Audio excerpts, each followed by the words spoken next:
Hello friends. आज हम बात करेंगे आर्टिफिशियल इंटेलिजेंस के लिए। Artificial intelligence is an opportunity और a challenge. Let's talk. Though I believe it all depends up to that how we take the things.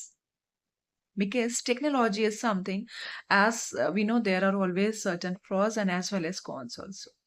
So ये हम पे डिपेंड करता है कि जो हमारे पास आज एक इम्पॉर्टेंट टूल या टेक्नोलॉजी है उसको अपन कैसे यूज करते हैं, how we are using it.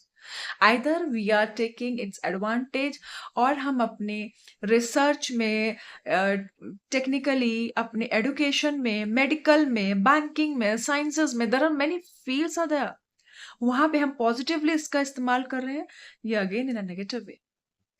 वैसे we heard so many breaches, right.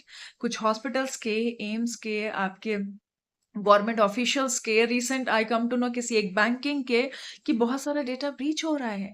But what is the reason? Or is this a right way? तो यहीं पे that this important question here it comes कि एआई जो है, ये क्या हम सही दिशा में सही प्रकार से इसका इस्तेमाल कर रहे हैं? एंड इसको अगर हम सही महत्वपूर्ण तरीके से, स्वाभाविक तौर से अगर इसका इस्तेमाल किया जाए मानवीय मूल्यों का ध्यान रख करके, तो हम अपने देश को कहीं ना कहीं एक बहुत महत्वपूर्ण इसके डेवलपमेंट में, सक्सेस में हेल्प करते हैं। और ये हेल्प ही नहीं, हम सबकी जिम्मेदारी भी बनती है। एक भारतीय होने के नाते अपने देश के लिए हमें कुछ करना चाहिए, और जरूरी नहीं वो करना हम बॉर्डर पर ही करें। When we have certain such technologies, we are expertise in our own field, तो हम उसको क्यों नहीं पॉजिटिव तरीके से उसे दिखाएं। जब हम आज देखते हैं हर चीज अपने टेक्नोलॉजी और एआई के साथ ही है।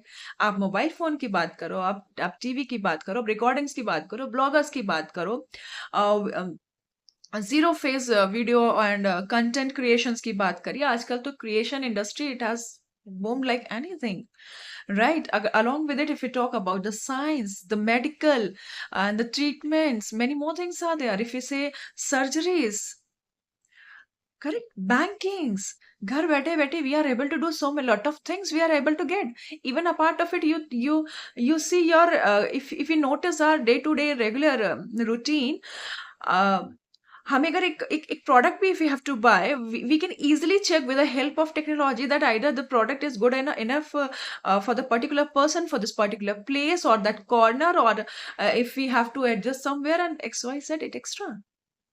तो जब इतना कुछ अपने पास अवेलेबल है, तो हम क्यों उसको नेगेटिव उसमें वो करें?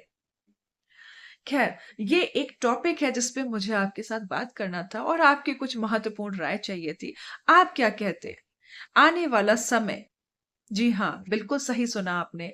आने वाला समय आर्टिफिशियल इंटेलिजेंस के लिए, ये हम सबके लिए एक अपॉर्चुनिटी के तौर पर ही साबित होगा, या यहाँ पे डाउट है, ये एक चैलेंज बन के रहेगा? चैलेंज सब में होते हैं, इसमें भी है, हमें पता भी है। बट यहाँ पे हमारा सवाल है कि आने वाले समय में ऐसी टेक्नोलॉजी किस तरह से इम्पैक्ट कर रही है। बिल्कुल आप सबके सुझाव यहाँ पर इम्पोर्टेंट है, और मोस्ट वेलकम। आप लिखिए, बताइए, और इसके आगे और किस टॉपिक पे आप मेरे से बात करना चाहेंगे, आप अपने टॉपिक्स मेंशन करिए। आपको कुछ और इन्फॉर्मेशन चाहिए relatable to information technology, artificial intelligence, marketing, any marketing strategies and different areas of marketing, because these are my specializations. I would definitely like to make a new topics and a blogs on this and would like to talk on it. आज के लिए मेरा सुझाव यहीं तक था और मेरे अपने विचार आपको रखने थे, और मिलते हैं अगले अपने टॉपिक के साथ। तब तक के लिए प्लीज मेरा चैनल लाइक, फॉलो और comment. Thank you so much.